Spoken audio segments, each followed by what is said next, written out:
Boa noite, irmãs. Boa noite, irmãos. Que a graça, a paz, a misericórdia e a prosperidade de nosso Deus esteja sobre todos nós. Hoje é quinta-feira, nós celebramos ao Senhor neste dia e, excepcionalmente, estamos fazendo isso apenas pelo meio virtual. Semana que vem já voltamos aos nossos cultos presenciais e virtuais também, tá bom?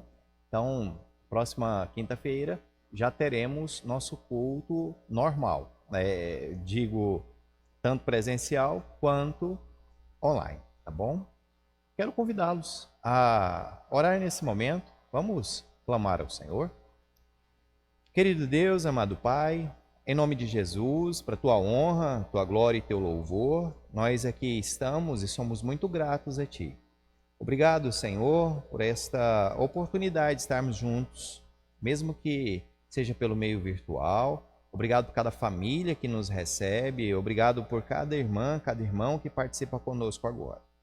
Pedimos que o Senhor visite-nos nas nossas necessidades, visite-nos nas nossas dificuldades. Precisamos de ti, Senhor. Aceita nosso louvor, nossa gratidão. Obrigado por essa semana que tem se passado, obrigado pelo dia de hoje, obrigado pelo cuidado que o Senhor tem tido com a nossa família, com a nossa casa, com a igreja. A ti, Pai, seja dado toda a honra, toda a glória, todo o louvor. Te agradecemos, Senhor. Pedimos que o Senhor visite os enfermos, que o Senhor visite aqueles que estão em alguma dificuldade, seja no corpo, na alma ou no espírito. Que o Senhor, meu Deus, traga a cura. O Senhor é o Jeová Rafá, o Deus que cura toda dor. Clamamos a Ti sobre a vida dos enlutados, as famílias que perderam entes queridos, que possam, Senhor, encontrar consolo e conforto em Ti. A paz que excede todo entendimento, seja, Pai, derramada sobre estas famílias. Te pedimos sobre o nosso trabalho, que o Senhor, meu Deus, nos visite no nosso trabalho, nos faça prosperar, nos faça sermos servos fiéis, sermos bons funcionários, bons patrões, nos ajude. Abra as portas para aqueles que estão desempregados, que possam encontrar no Senhor, meu Deus, o seu sustento. Ajuda-nos. Abençoe nossas finanças, abençoa os nossos irmãos e irmãs que são dizimistas e ofertantes. Ajuda-nos em nossa fidelidade. Clamamos a Ti sobre nossa família, tanto os de perto quanto os de longe. Que o Senhor, meu Deus, visite a cada um e derrame da Tua salvação e da Tua proteção. Converta, Senhor, meu Deus, os nossos familiares. Visite as crianças, visite os anciãos, visita a sua igreja, ó Pai, e que o trabalho missionário cresça cada vez mais. Que o Senhor, meu Deus, possa ser glorificado, honrado e exaltado. Abençoa-nos, Senhor, meu Pai, nesta noite. Assim nós oramos e te agradecemos em nome de Jesus. Amém e amém. Quero convidá-los a participar deste louvor, celebrar ao Senhor com esta canção. Vamos louvar ao Senhor? Deixa eu só colocar aqui.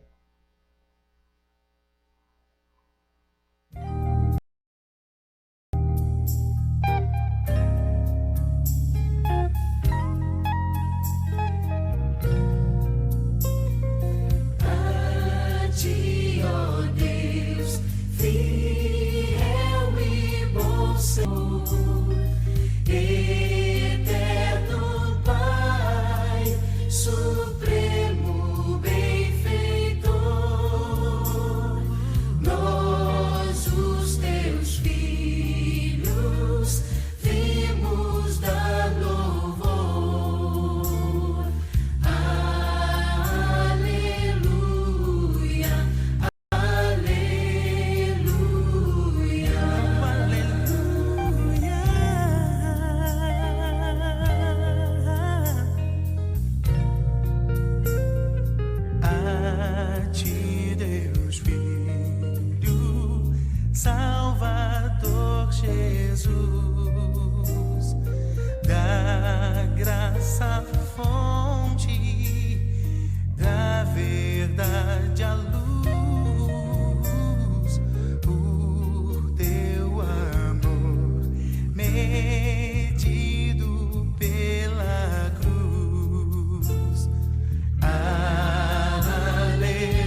Amém. Amém. Meus queridos, nós estamos continuando o estudo da carta de Tiago às igrejas e hoje, dando sequência ao estudo bíblico, veremos sobre a sabedoria e suas consequências. O texto que iremos ler e meditar é Tiago, capítulo 3. Deixa eu acessar aqui. Tiago, capítulo 3, os versos de 13 a 18. A palavra do Senhor nos diz assim: quem entre vocês é sábio e inteligente, mostre as suas obras em mansidão de sabedoria, mediante a sua boa conduta. Se, pelo contrário, vocês têm em seu coração inveja amargurada e sentimento de rivalidade, não se gloriem disso, nem mintam contra a verdade. Esta não é a sabedoria que desce lá do alto. Pelo contrário, é terrena, animal e demoníaca. Pois onde há inveja e rivalidade, aí há confusão e toda espécie de coisas ruins. Mas a sabedoria lá do alto é primeiramente pura, depois pacífica, gentil, amigável, cheia de misericórdia, de bons frutos, imparcial, sem fingimentos. Ora, é em paz que se semeia o fruto da justiça para os que promovem a paz. Amém. A sabedoria é algo muito importante e para o povo judeu era algo mais importante ainda, pois entendiam que a sabedoria é dom de Deus. Então, uma pessoa sábia é uma pessoa abençoada por Deus. Quem não manifestava sabedoria, logicamente, era uma pessoa que não buscava a comunhão com o Senhor ou que não tinha comunhão com o Senhor. Entendiam que só o conhecimento, só a inteligência não bastava. Era necessário ser sábio para colocar em prática o que esta inteligência, o que esse conhecimento estava lhe se referindo.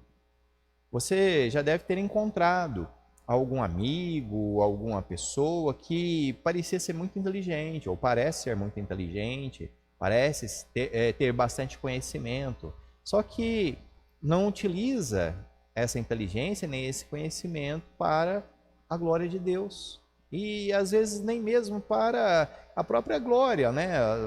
O próprio sustento, o próprio trabalho. Pessoas que têm muita aptidão, mas que não conseguem controlar ou utilizar esta aptidão, esta inteligência, esse conhecimento de uma forma correta. Tiago, ele continua exortando a congregação, exortando a igreja, e ele novamente chama a atenção dos mestres, aqueles que querem ser sábios, os sofos, aqui no grego. Mas não basta só querer ser, é preciso também ter sabedoria para colocar este conhecimento, essa inteligência em prática. O conhecimento pode até permitir desmontar as coisas. Sabe, é aquela criança que pega o carrinho de brinquedo ou qualquer outro brinquedo e desmonta.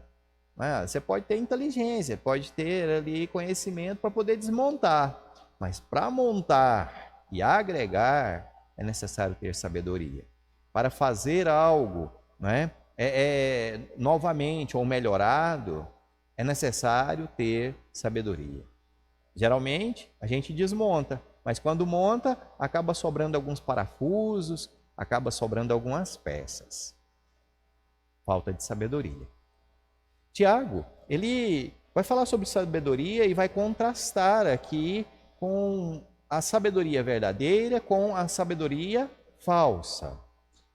Há uma sabedoria que Tiago diz que vem de Deus. E há uma sabedoria que não vem de Deus. Olha que coisa. Já falamos isso em estudos anteriores. Aonde há coisas verdadeiras, ali há também motivos de falsificações. Ali a pessoas, a coisas, a poderes e potestades que querem falsificar as boas coisas que Deus fez. A Bíblia, ela oferece para a gente muitos exemplos aonde as pessoas utilizaram a sua sabedoria, mas não para a glória de Deus. Utilizaram sua sabedoria para outras coisas, a fim de que fossem louvados outros seres ou outras pessoas além do nosso Deus. A sabedoria insensata, vamos dizer assim, ela pode ser expressa na Torre de Babel. No livro de Gênesis, no capítulo 11, nós temos ali esta história, onde um grupo de pessoas fizeram uma torre com o objetivo de alcançar os céus. Nesta época, pelos escritos antigos, havia um pensamento de que o céu ficava em torno de 15 quilômetros de altura. Então, era possível, vamos dizer assim, não é, se fazer alguma escada, algum edifício que se chegasse ao céu. E por que eles queriam chegar ao céu? Queriam chegar e dominar. E quem é que mora no céu? É o Senhor, o nosso Deus. Então, quando estes fazem a Torre de Babel, eles utilizam de sabedoria, mas para um fim que não é aprovado por Deus. Um fim que não honra a Deus.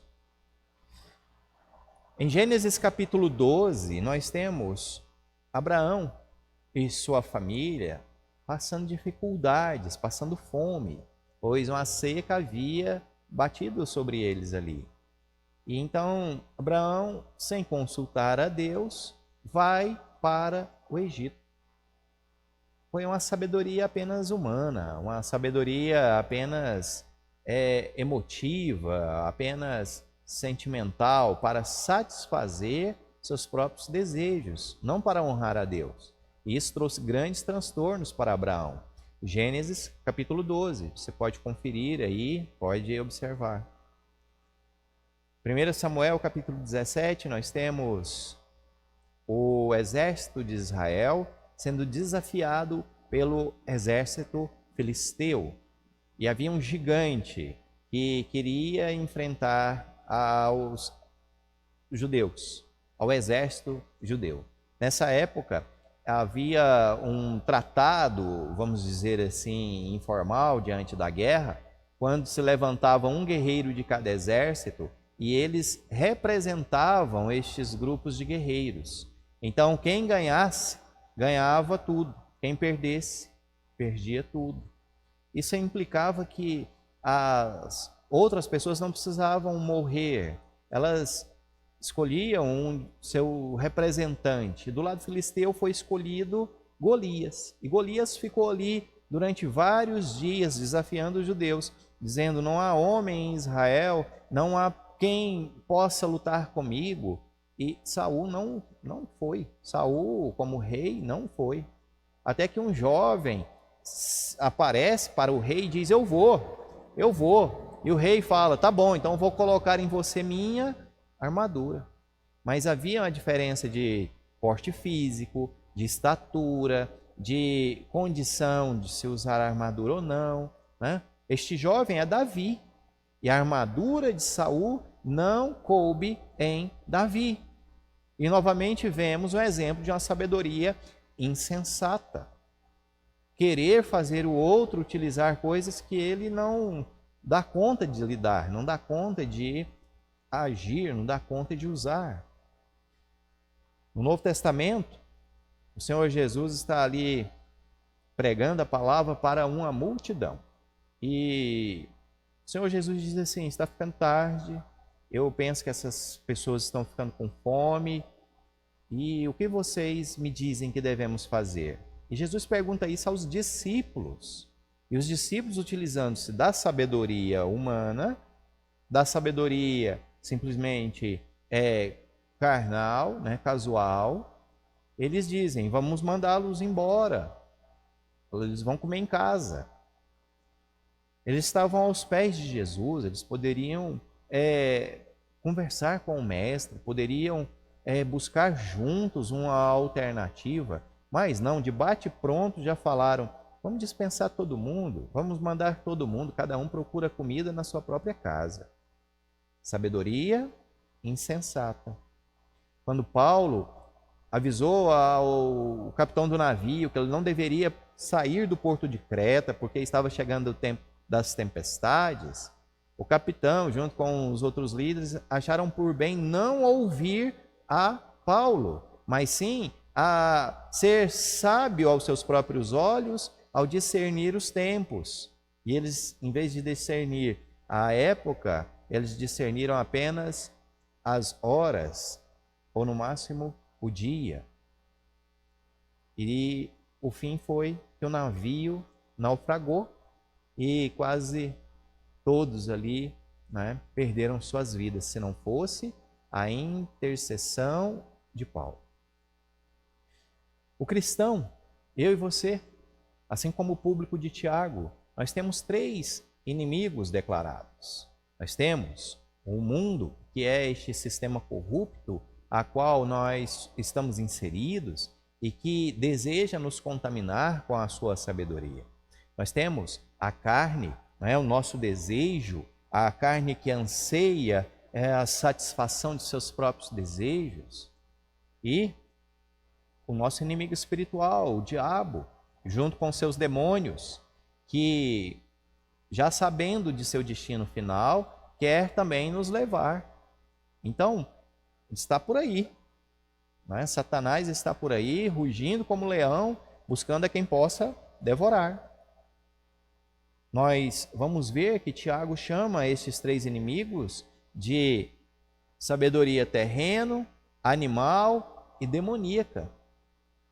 Adam Clarke vai definir assim, que sabedoria terrena é aquela sabedoria que tem o foco só nesta vida. É só nas coisas que acontecem deste lado da eternidade, não desejam, não querem saber sobre o céu. A sabedoria animal é a sabedoria que satisfaz as emoções e as necessidades da carne. Então age pela violência, age pela satisfação do desejo sexual, age pela satisfação do desejo da fome e da sede, sobre a cura de enfermidades. A pessoa visa somente a ela. E a sabedoria diabólica, a qual vem pela influência do maligno, pela opressão de Satanás, em alguns casos até mesmo possessão, e abre-se aqui um parêntese, possessão somente naqueles que não têm o Espírito Santo. Quem creu em Jesus Cristo e recebeu dele o Espírito Santo está selado, e ali o demônio não entra. Mas isso não quer dizer que nós não possamos ser oprimidos, nós possamos ser pressionados. Então, vamos ter cuidado, vamos observar aí o que o Senhor quer para nós. Em contraste com essas 3 sabedorias, sabedoria terrena, animal e diabólica, Tiago vai falar para a gente que existe uma sabedoria que vem do alto, uma sabedoria que vem do Pai das luzes, uma sabedoria que vem de Deus. Toda boa dádiva e todo dom perfeito vem do alto. Tiago, capítulo 1, verso 17. O cristão tem que olhar para o céu. Eu e você precisamos olhar para o céu, precisamos ver mais além do que simplesmente aqui neste mundo físico. Precisamos crer que Cristo existe, que Deus existe, que o Espírito Santo existe e que eles são abençoadores daqueles que o buscam. O cristão, ele olha para o céu, pois sabe que lá está o seu tesouro. O Senhor Jesus disse isso em Mateus capítulo 6, verso 19, que devemos guardar os nossos tesouros lá no céu. Lá o ladrão não rouba, lá a traça não corrói, a ferrugem não destrói. Ah, meus queridos, falta-nos, às vezes, esse tipo de sabedoria. Ficamos apenas com a sabedoria aqui desta terra. Lutamos simplesmente com as nossas próprias forças, nossos próprios desejos, e não lutamos com a força de Cristo, com o poder do Espírito Santo. Não vivemos debaixo da convicção do amor do nosso Deus e amado Pai. O lar do cristão tem que ser o céu. E lá é onde nós devemos buscar a sabedoria para a nossa vida. A sabedoria do cristão vem da onde? Qual é a origem da sabedoria do cristão? Jesus Cristo é a nossa sabedoria. Em Jesus Cristo, como diz Colossenses capítulo 2, verso 3, todos os tesouros da sabedoria e do conhecimento nele estão ocultos.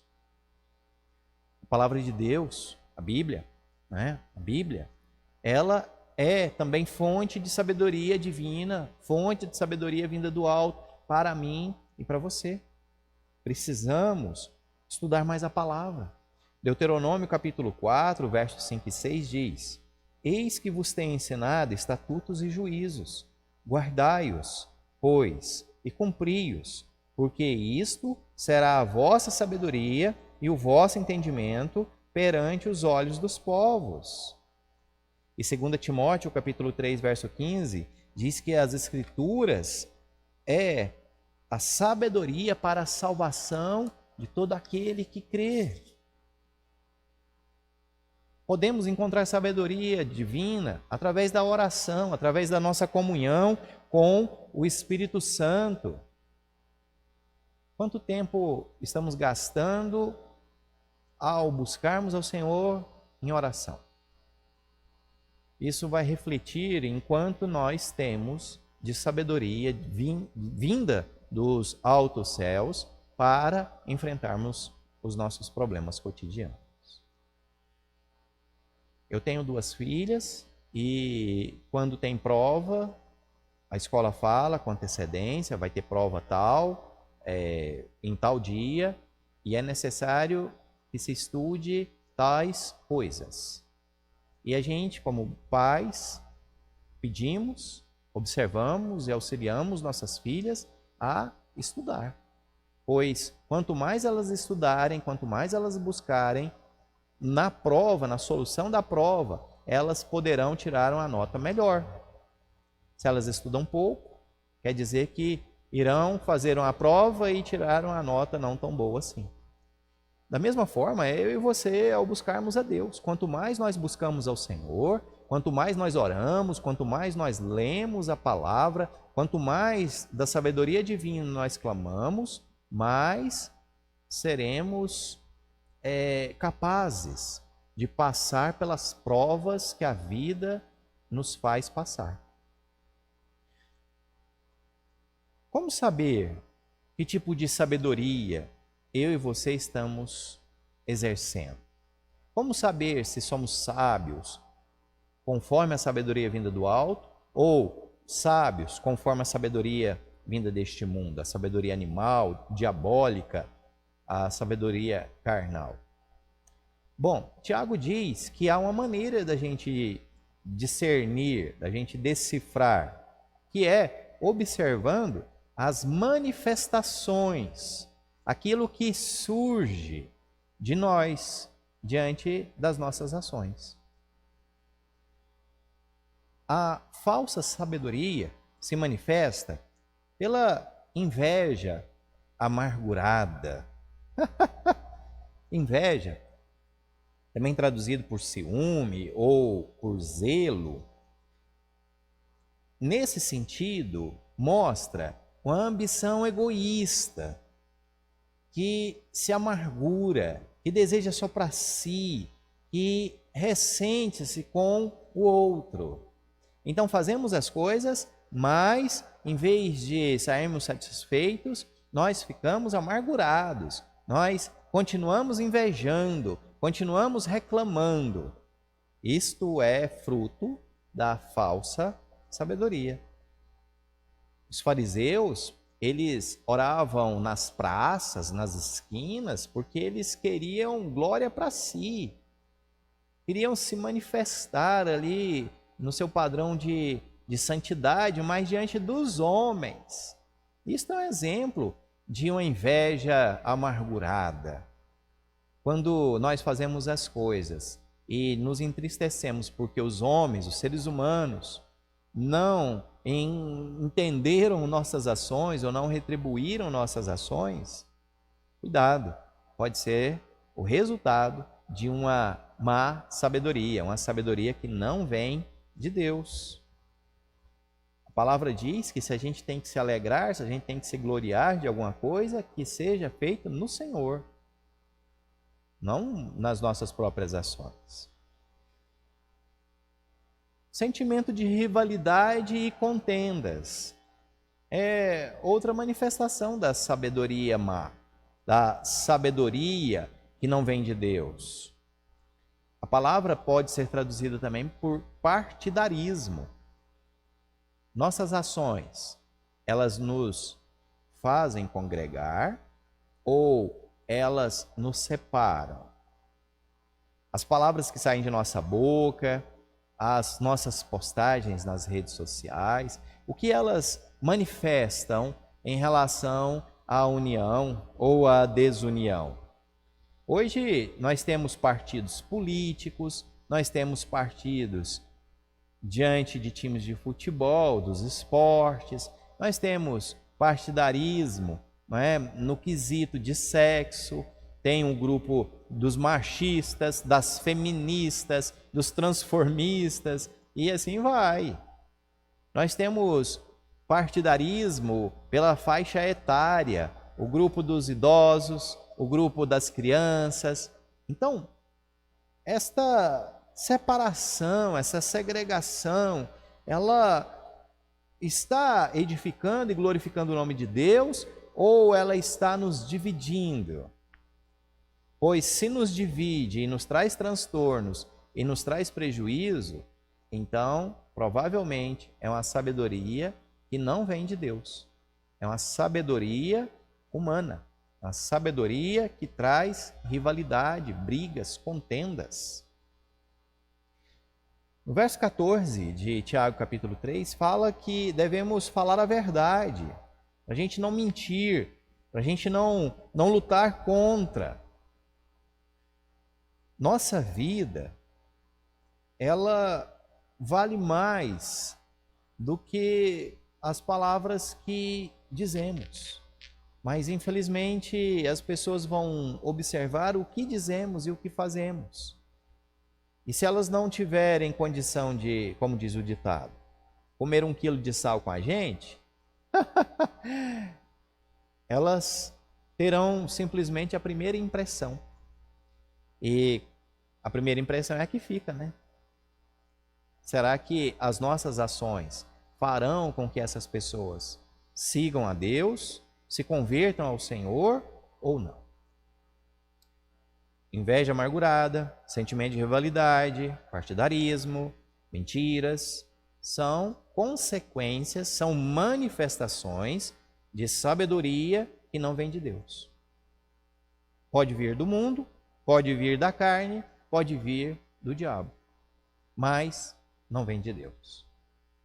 E Tiago diz que a sabedoria que vem de Deus se manifesta em muitas coisas. Olha que a lista é maior, ela tem mais dados. Ele diz que a verdadeira sabedoria que é manifestada vinda de Deus, ela produz mansidão. Mansidão, verso 13. Mansidão não é sinônimo de covardia. Ser manso não é igual ser covarde. Ser manso não é sinônimo de fraqueza. Ser manso é sinônimo de quem tem controle sobre o seu poder. É poder debaixo do controle. O termo grego de mansidão era utilizado para a área equestre, quando se tinha um cavalo grande e forte que era domado e poderia ser montado e utilizado pelo seu cavaleiro. Então era um animal grande, forte, cheio de poder, sob controle. O seu cavaleiro o controlava. Isso é mansidão. não é sinônimo de que somos fracos, mas que estamos debaixo do controle do Senhor, o nosso Deus. Debaixo do controle do Senhor Espírito Santo. Gálatas, capítulo 5, vai dizer que esta mansidão é uma parte do fruto do Espírito. Ser manso. Mas Tiago diz que é mais do que mansidão. É mansidão de sabedoria. Então, é ter o controle sobre um grande poder e usar este controle com sabedoria, vinda de Deus. Nós, pais, precisamos educar os filhos, nós precisamos trabalhar, nós precisamos enfrentar pessoas todos os dias, agir com mansidão. Por mais que nós tenhamos poder, seja financeiro, intelectual, físico, mas usar este poder com a sabedoria que vem do alto. Pureza. Verso 17.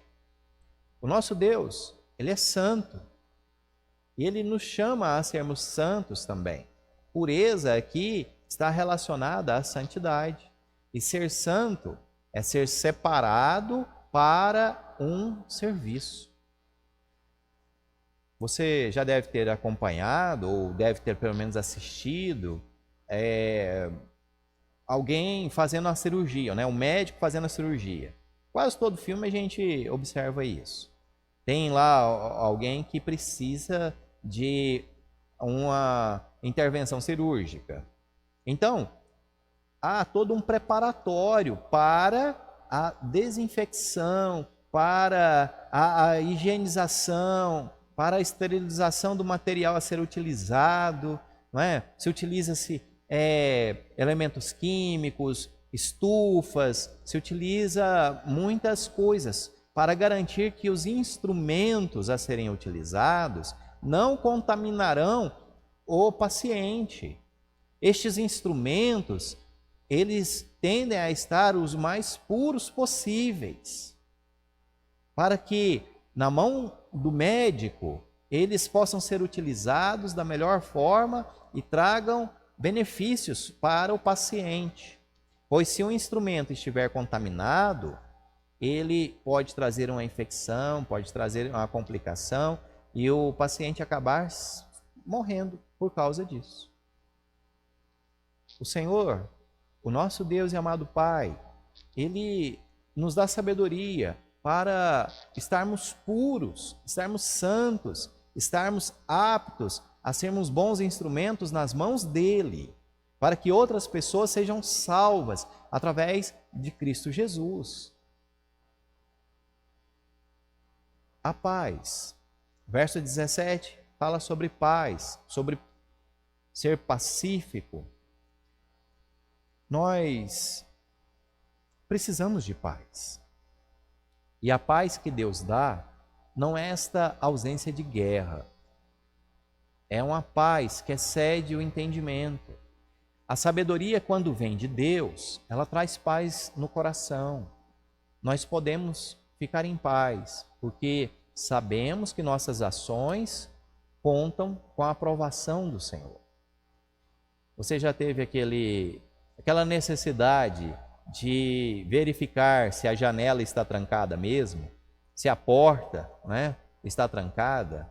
Você já viu esse tipo de situação? A pessoa não consegue dormir, não consegue ficar em paz ao sair, se não conferir 2 ou 3 vezes ali aquela porta, aquela janela, não é? Liga o alarme do carro, será que eu liguei mesmo? Peraí, deixa eu ver. Falta paz. Mas quando vem de Deus, a paz se manifesta. Misericórdia é uma outra qualidade da sabedoria que vem do alto. O nosso Deus é misericordioso. O nosso Deus tem amor constante, amor fiel e leal, amor que não muda. Ele, em sua essência, é amor. Deus é amor. E se Ele é amor, eu e você precisamos também exercer este amor, exercer esta misericórdia, exercer a empatia, nós sermos instrumentos nas mãos de Deus para abençoar o próximo. Se nossas ações, elas não produzem misericórdia, elas não manifestam misericórdia, e manifestar misericórdia não quer dizer que a gente só tem que abençoar o outro com a ação positiva. Ao deixar de fazer mal para o outro, também estamos agindo com misericórdia. Nossas ações, elas não são corruptas, elas não trazem prejuízo. É assim que a gente precisa compreender.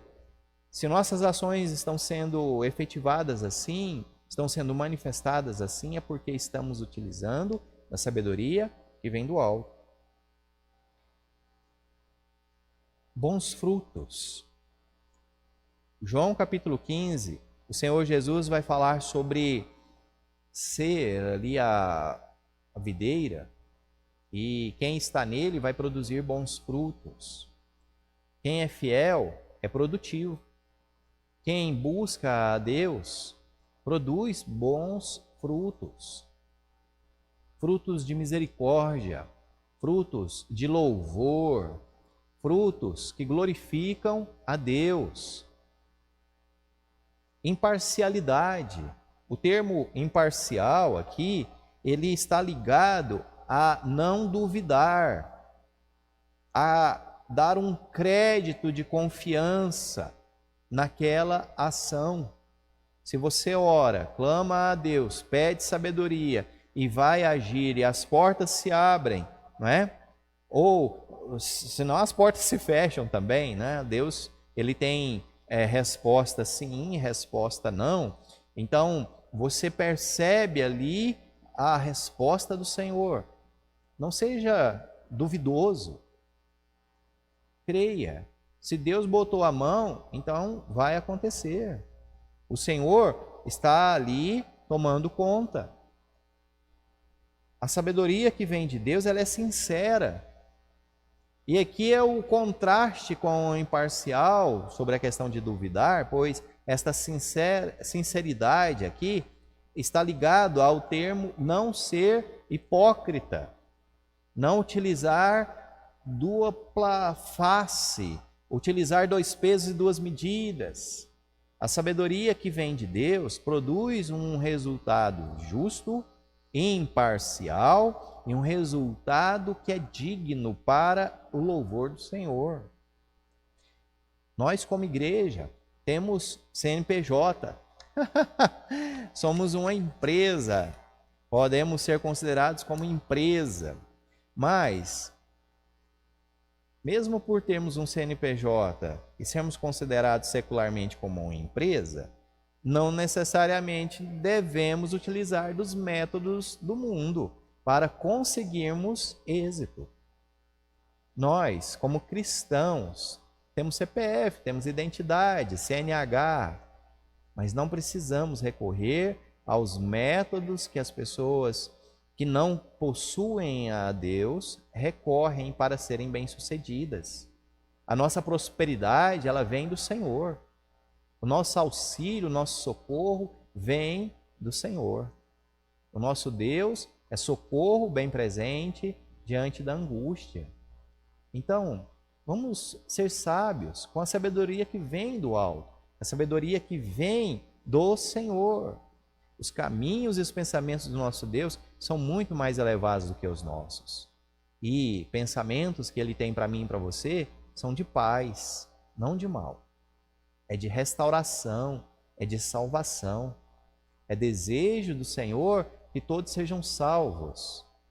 É o desejo dele.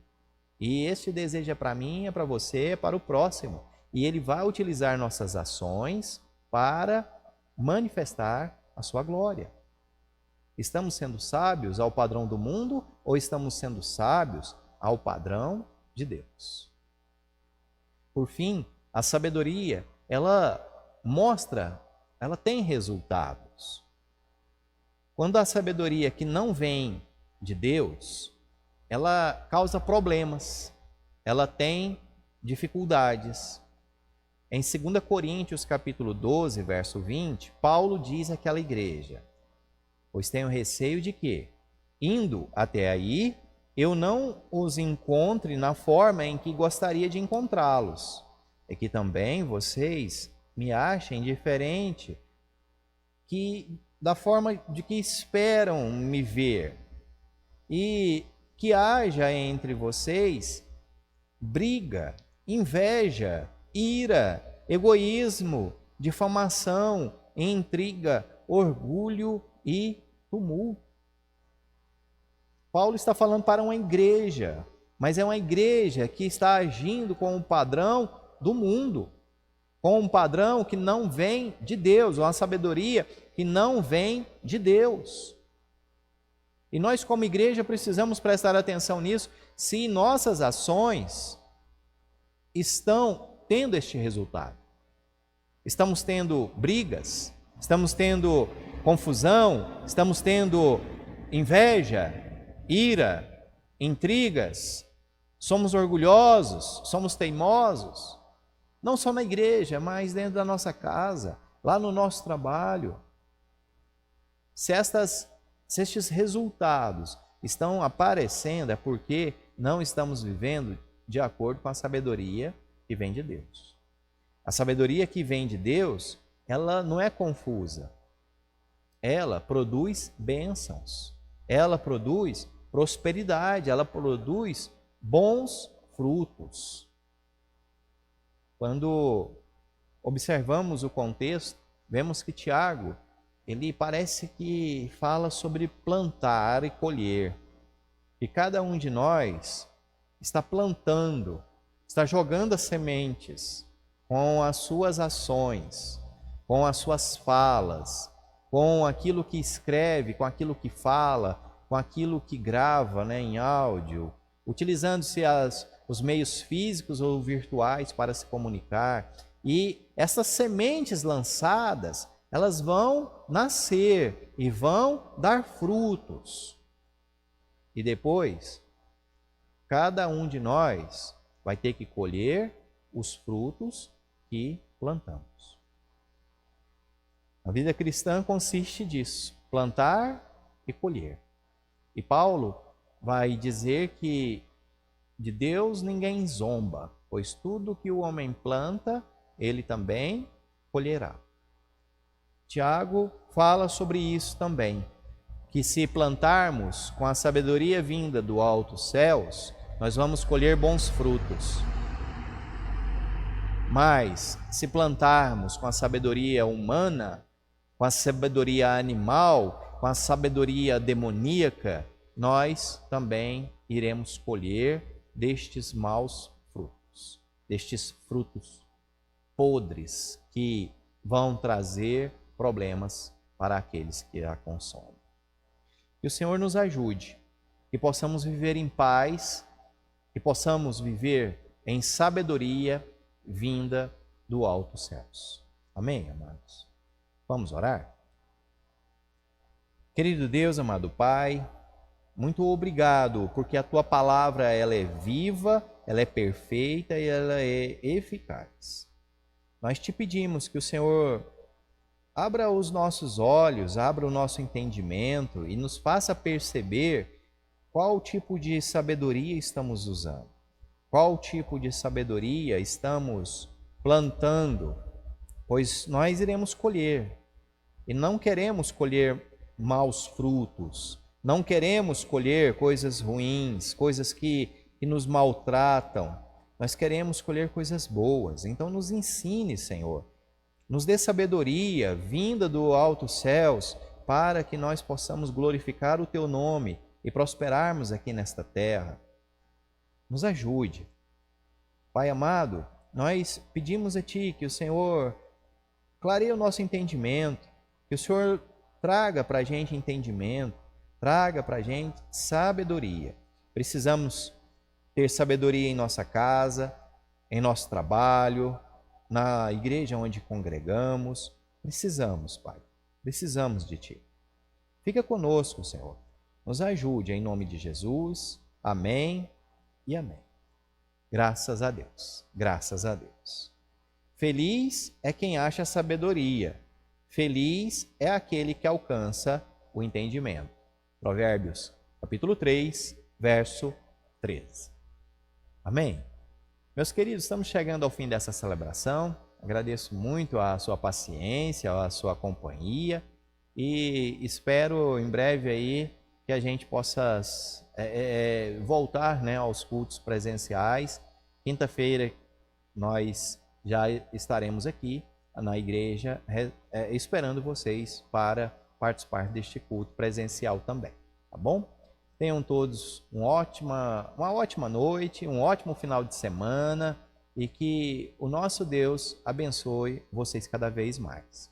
Lembro que neste domingo nós temos escola bíblica, 9 horas, e temos culto de louvor e adoração ao Senhor às 19h30. E a celebração só acontecerá presencial, tá bom? No outro domingo, aí sim, nós voltaremos às nossas atividades normais e teremos o nosso culto de um domingo à noite e a escola bíblica de forma presencial e também virtual. Mas, se possível for, venha, participe, celebre o Senhor aqui na igreja junto com outros irmãos. Deus abençoe a todos, tenham uma ótima noite, que Deus abençoe sua casa, abençoe seu trabalho, sua família, em nome de Jesus. Deus abençoe.